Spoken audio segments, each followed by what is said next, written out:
चलिए, तो हम लोग प्रूविंग वाले क्वेश्चन पे थे। हम लोग क्लास 10th का 8.3 जो न्यू एनसीईआरटी है उसका सोल्यूशन कर रहे हैं।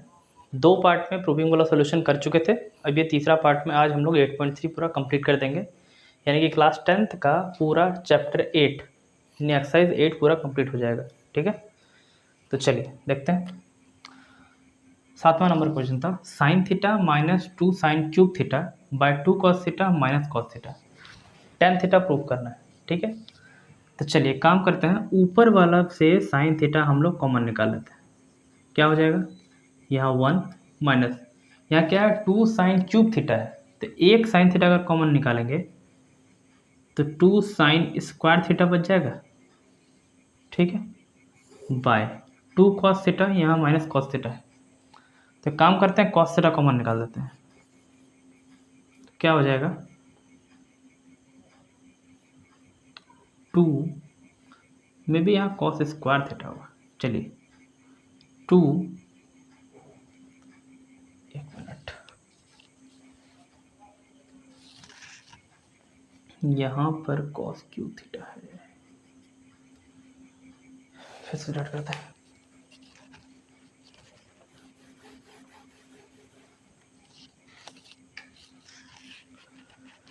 चलिए, तो हम लोग 8.3 क्लास 10th का एनसीईआरटी का पूरा सोल्यूशन कर रहे थे। ये प्रूविंग वाले क्वेश्चन पे हम लोगों ने 3 पार्ट में ये पूरा कंप्लीट किया है, पार्ट 1, पार्ट 2 और आज ये पार्ट 3 खत्म हो जाएगा। तो इस तरह से हम लोग का पूरा 8.3 खत्म हो जाएगा प्रूविंग वाला, मतलब ट्रिग्नोमेट्री क्लास 10th का आज हम लोग एंड करने वाला है। ठीक है, तो चलिए क्वेश्चन की ओर देखते हैं। Sine theta minus 2 sine cube theta by 2 cos cube theta minus cos theta बराबर टेन थीटा प्रूव करना है। ठीक है, तो प्रूविंग वाले में हम लोग क्या करेंगे, पहले देखते हैं कि टेन थीटा यहाँ प्रूव करना है। ठीक है, तो चलिए एक काम करते हैं, ऊपर वाले से साइन थीटा अगर कॉमन निकाल लिया जाए तो क्या बचेगा 1 माइनस 2 साइन स्क्वायर थीटा बचेगा। कैसे, साइन थीटा निकाल दिए तो यहाँ 1 बच गया, यहाँ 3 साइन था, एक साइन बाहर निकल गया, 2 साइन बचा। ठीक, बाय इसमें अगर कॉस थीटा बाहर निकाल दिया जाए तो यहाँ क्या बचेगा 2 कॉस स्क्वायर थीटा माइनस 1। ठीक, चलिए अब एक काम करते हैं, ये जो साइन बाय कॉस है चलिए रहने देते हैं अभी फिलहाल, तो ये 1 माइनस 2 साइन स्क्वायर थीटा है। ठीक है, इसको भी रहने देते हैं। चलिए बाय यहाँ कॉस थीटा है, यहाँ देखिए 2 कॉस स्क्वायर थीटा को हम लोग cos square theta plus cos square theta लिख सकते हैं, कोई दिक्कत। चलिए या फिर एक काम कर सकते हैं, क्या काम कर सकते हैं, ऊपर देखिए साइन स्क्वायर थीटा है, नीचे भी अगर साइन स्क्वायर थीटा ले आए तो ऊपर नीचे कट जाएगा। कोशिश करते हैं, 2 कॉस स्क्वायर थीटा है तो इस यहाँ पर अगर 2 रख दे और इस कॉस स्क्वायर को हम लोग लिख सकते हैं 1 माइनस साइन स्क्वायर थीटा, यहाँ -1 का सेम उतार दिए, क्योंकि sine square theta plus cos square theta equal to 1 होता है। वहाँ से हम लोग कॉस स्क्वायर थीटा निकालेंगे, कितना हो जाएगा 1 माइनस साइन स्क्वायर थीटा होगा। चलिए अब थोड़ा इसको आगे बढ़ाते हैं, तो ये हो जाएगा साइन थीटा, यहाँ है 1 minus 2 sign square theta by यहाँ है हम लोग का पहले से कॉस थीटा। अब 2 अंदर करते हैं, कितना हो जाएगा 2 minus 2 sign square theta minus 1, ये 2 अंदर गया, 2 into 1 2 minus sign square theta और यहाँ -1 का 1 रह गया। अब देखिए साइन बाय कॉस पहले से था तो यहाँ साइन थीटा, ये ऊपर वाला सेम उतर गया 1 माइनस 2 साइन स्क्वायर थीटा, नीचे कॉस थीटा है, यहाँ देखिए 2 माइनस 1 लिख सकते हैं, और यहाँ पर क्या है 1 minus 2 sign square theta, cut गया सेम, तो साइन बाय कॉस क्या हुआ टेन थीटा, यही तुम लोग को प्रूव करना था। ठीक, सिंपल क्या किए, साइन थीटा पहले कॉमन निकाल ली, नीचे से कॉस थीटा कॉमन निकाल दिए। ठीक है, तो जैसे ही हम लोग कॉमन निकाले हैं तो ये जो है 2 कॉस स्क्वायर थीटा -1 यहाँ बचा, हम लोग ऊपर साइन स्क्वायर देख रहे हैं तो नीचे भी अगर साइन स्क्वायर ले आए तो हम लोग का काम आसान हो जाएगा। तो इसलिए इस कॉस स्क्वायर थीटा को हम लोग लिख दिए 1 माइनस साइन स्क्वायर थीटा, लिखे यहाँ पर, ये 2 अंदर घुस गया तो हो गया आपका 2 minus 2 sign square theta -1, 2 minus 1 हो गया 1 माइनस 2 साइन स्क्वायर थीटा यहाँ बच गया, ऊपर भी सेम था कट गया टेन थीटा आ गया। ठीक है, तो 7 नंबर हम लोग का कंप्लीट अब क्वेश्चन नंबर 8, ठीक। चलिए क्वेश्चन नंबर 8 क्या बोलता है, sine A plus cosec A का होल स्क्वायर है plus cos A plus sec A का होल स्क्वायर है। इसको हम लोग को प्रूफ करना है 7 plus tan square A plus cot square है, ठीक है। चलिए ये देखिए ए प्लस बी का होल स्क्वायर दिखा है, तो क्या formula, A square plus B square plus 2ab। चलिए पुट करते हैं, तो क्या हो गया, sine square A plus cosec square A plus 2 sine A into cosec A, पूरा फॉर्मूला हो गया। ये भी सेम फॉर्मूला में टूट जाएगा, क्या हो जाएगा, cos square A plus sec square A plus क्या होता है 2ab ना, तो 2 इंटू कॉस ए इंटू सेक, यहाँ तक ठीक है। चलिए ये देखिए sign square A plus cos square A क्या हो गया 1, तो यहाँ हम 1 लिख देते हैं, ठीक है, कोई दिक्कत। आइए तो 1 प्लस यहाँ पे हो जाएगा कोसेक स्क्वायर ए प्लस यहाँ पे 2 sine A into cosec A है।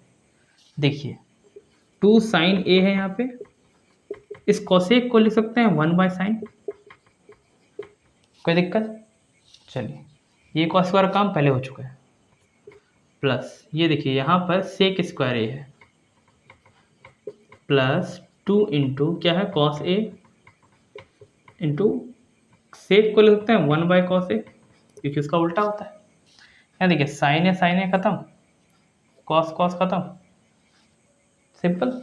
चलिए अब क्या बचा, देखिए यहाँ 1 बचा, यहाँ 2 बचा, कितना हो गया 3, प्लस यहाँ कितना बचा 2 बचा, कितना हो गया 5। चलिए 5 प्लस ये हो गया cosec square A plus sec square ए, यहाँ तक ठीक है, कोई दिक्कत।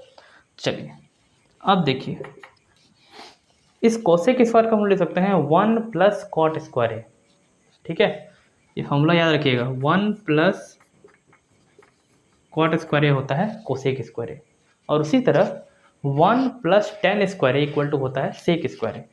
यहाँ लिख देंगे 1 प्लस tan स्क्वायर ए होता है सेक स्क्वायर ए, ठीक है। चलिए देखो अब कितना हो गया 5 प्लस 1 कितना हो गया 7 plus cot square A plus tan square ए, यही तो प्रूफ करना था, ठीक। सिर्फ एक ही चीज़ याद रखना है, इसको हम लोग a प्लस बी का होल स्क्वायर में तोड़ दिए, साइन का उल्टा होता है कोसेक, इसलिए कोसेक की जगह पे 1 बाय साइन कर दिए, और सेक का उल्टा है कॉस, इसलिए 1 बाय कॉस कर दिए, कट गया। और कोसेक स्क्वायर ए हम लोग फॉर्मूला जानते हैं कि 1 plus cot square A equal to cosec square A होता है, ठीक है, और sec square A equal to होता है 1 plus tan square A, formula बैठा दिए, कंप्लीट, ठीक है। तो चलिए 8 नंबर हो गया। अब हम लोग क्वेश्चन नंबर 9 पढ़ते हैं।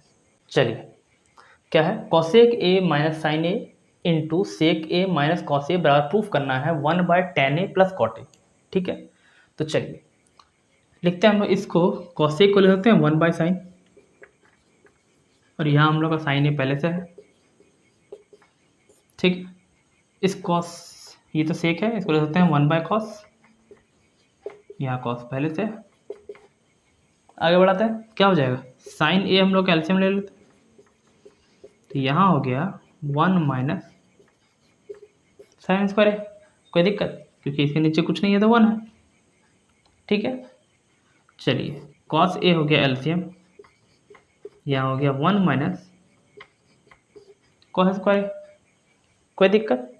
चलिए 1 माइनस साइन स्क्वायर क्या होता है, कॉस स्क्वायर है, एक साइन खत्म, एक कॉस खत्म, सिंपल। कितना हो गया कॉस ए इंटू साइन ए, फिलहाल इतना हो गया। अब RHS को भी प्रूफ करके देखते हैं, सॉल्व करते हैं, अगर ये लास्ट में कॉस ए इंटू साइन ए आ गया प्रूफ हो गया। चलिए ये कितना है RHS में 1 बाय tan, मतलब क्या होता है sine A by cos A होता है, प्लस कॉट क्या होता है कॉस ए बाय साइन ए होता है, ये सब याद रखिएगा। tan ए का मतलब sine by cos, cot A का मतलब कॉस बाय साइन, ठीक है। चलिए नीचे एलसीएम ले लेते हैं, कॉस ए इंटू साइन ए, यहाँ क्या हो जाएगा, कॉस कॉस मिल गया, बच गया साइन, तो sine square A plus cos square ए, ठीक है। तो sine square A plus cos square क्या हो गया 1, ये ऊपर जैसे चला गया क्या बच गया कॉस ए इंटू, देखिए दोनों तरफ बराबर आ गया, तो यानी कि हम लोग यहाँ लिख सकते हैं जो LHS था वो RHS के बराबर आ गया, ठीक है, सिंपल। इसको हम लोग 1/sin कर दिए, 1/sin, यहाँ पे साइन ए एलसीएम हो गया, ये हो गया 1 माइनस साइन स्क्वायर ए, ये हो गया 1 माइनस कॉस स्क्वायर ए। तो जैसे ही कॉस स्क्वायर ये बना, एक कॉस खत्म, एक साइन खत्म, इतना लेफ्ट साइड में बच गया। राइट साइड में इसको हम लोग साइन बाय कॉस कर दिए, इसको हम लोग कॉस बाय साइन कर दिए। एलसीएम जैसे ही लेंगे, ये हो गया ऊपर sign square A plus cos square ए, जो कि 1 होता है। तो लास्ट में जो बचा वो RHS हो गया। फाइनली LHS जो है वो RHS के बराबर हो गया, ठीक है। तो ये हम लोग का हो गया क्वेश्चन नंबर 9। कोई दिक्कत? चलिए, तो इसका लास्ट क्वेश्चन नंबर 10 पे हम लोग आते हैं। चलिए लास्ट क्वेश्चन नंबर 10, ठीक है। क्या बोल रहा है, 1 plus tan square by 1 plus cot square equal to, ये प्रूव करना है, ठीक है। तो LHS इक्वल टू RHS करने का हम लोग का ट्रेंड चल रहा है अभी से, सिंपल है, करके देखते हैं। देखिए 1 प्लस टेन स्क्वायर ए हम लोग अभी सीखे थे कि 1 प्लस टेन स्क्वायर क्या होता है, सेक स्क्वायर ए। चलिए 1 प्लस कॉट स्क्वायर क्या होता है, कोसेक स्क्वायर ए, रखते हैं, ठीक है। चलिए तो सेक स्क्वायर ए को हम लोग लिख सकते हैं 1 बाय कॉस स्क्वायर ए, क्योंकि इसका उल्टा होता है, ठीक। अब देखिए ये कोसेक स्क्वायर ए है, तो कोसेक स्क्वायर ए को क्या लिख सकते हैं 1 बाय साइन स्क्वायर ए, लिखिए 1 बाय साइन स्क्वायर ए, ठीक। अब जैसे ही इसको हम लोग थोड़ा कॉस स्क्वायर ए है, इसको जैसे ही ऊपर करेंगे तो क्या हो जाएगा साइन स्क्वायर ए बाय 1। तो sine square A by cos square A क्या होता है टेन स्क्वायर ए। तो इसी तरह हम लोग का ये वाला प्रूफ हो गया। और इसी तरह हम लोग इतना बराबर इतना भी कर सकते हैं, ठीक है। हम लोग को सिर्फ इसमें फॉर्मूला थोड़ा बहुत याद रखना है, ठीक है। तो चलिए हम लोग 8.1 से लेके 8.4 तक में जो इम्पोर्टेंट फार्मूला है उसको हम लोग एक बार थोड़ा सा रिवाइज करते हैं, मेरे साथ साथ बताइएगा। Sign square A plus cos square A क्या होता है 1, वहाँ से साइन स्क्वायर अगर निकाल दिया जाए तो क्या होगा 1 माइनस कॉस स्क्वायर ए, कॉस स्क्वायर ए बराबर क्या हो जाएगा 1 माइनस साइन स्क्वायर, ठीक है। साथ साथ रिवाइज करिए, 1 प्लस टेन स्क्वायर ए क्या होता है सेक square A, 1 plus cot square A क्या होता है कोसेक स्क्वायर ए, ठीक है। साइन का उल्टा होता है कोसेक, टेन का उल्टा होता है कॉट, कॉस का उल्टा होता है सेक, ठीक है। उसी तरह हम लोग टेन को 1 बाय कॉट लिख सकते हैं, सेक को 1 बाय कॉस लिख सकते हैं, कॉसेक को 1 बाय साइन लिख सकते हैं, ठीक है। ये छोटा छोटा चीज़ हम लोग को याद रखना है। हम लोग का ये 10th क्लास का पूरा ट्रिग्नोमेट्री जो चैप्टर है वो कंप्लीट हो जाएगा, ठीक है। तो इस तरह से हम लोगों ने न्यू NCERT में 8.3 में ये पूरा प्रूविंग है। तो हम लोगों ने पूरा क्लास 10th का जो NCERT सॉल्यूशन जो हम सीरीज चला रहे हैं उसमें क्लास 10th का पूरा ट्रिग्नोमेट्री हमने कंप्लीट कर दिया, ठीक है। अब आप लोगों को ट्रिग्नोमेट्रिक में किसी भी तरह का कोई दिक्कत नहीं होगा। अगर कोई दिक्कत है तो आप कमेंट में लिख दीजिएगा, हम उसको सॉल्व करने की कोशिश करेंगे। अदरवाइज़ मैंने इतना ही डिटेल में बताया है सिंपल वे में कि अगर कोई मैथ्स का बैकग्राउंड नहीं भी है 7th 8th 9th तक में तो भी वो कोई भी बच्चा आराम से सीख सकता है। एक बार में नहीं समझ में आ रहा है उसको दोबारा रिपीट करिए, फिर से देखिए, आई श्योर आपको पूरा कंप्लीट समझ में आएगा, ठीक है। तो ये हो गया 8 कंप्लीट। अब इसी से थोड़ा सा मिलता जुलता क्लास 10th में एक और चैप्टर है, chapter 9 some application of trigonometry, जिसको हम लोग हाइट एंड डिस्टेंस भी बोलते हैं, ठीक है। उसमें 9.1 है, 9.1 एक्सरसाइज का नाम है जो कि NCERT में है, उसको हम लोग सॉल्व करेंगे। और इसी तरह धीरे धीरे पूरा क्लास 10 हम लोग कंप्लीट करेंगे। आप लोग का फेब महीना में एग्ज़ाम है, उसके पहले ही पूरा NCERT कंप्लीट हो जाएगा। जैक वाला है वो फेब में होगा, बाकी लोग का मार्च में हो सकता है। लेकिन जितने भी स्टेट बोर्ड या ICSE बोर्ड या CBSE बोर्ड, कोई भी बोर्ड हो, ट्रिग्नोमेट्री सब में आना है, NCERT सबको पढ़ना है, ठीक है। तो एनसीईआरटी का टोटल सोल्यूशन यहाँ मिल रहा है। उसके बाद जैसे ही एनसीईआरटी का सोल्यूशन हम लोग कंप्लीट कर लेंगे, अब साथ में साथ हम लोग सीबीएसई के लिए या फिर आईसीएसई के लिए हम सरेना पब्लिकेशन भी 9th और 10th का पूरा सोल्यूशन सीरीज हम यहाँ से स्टार्ट करेंगे, ठीक है। तो अभी हम लोग एनसीईआरटी पे चल रहे हैं, तो एनसीईआरटी सीरीज हम लोग सॉल्व करते हैं। तब तक के लिए बाय बाय।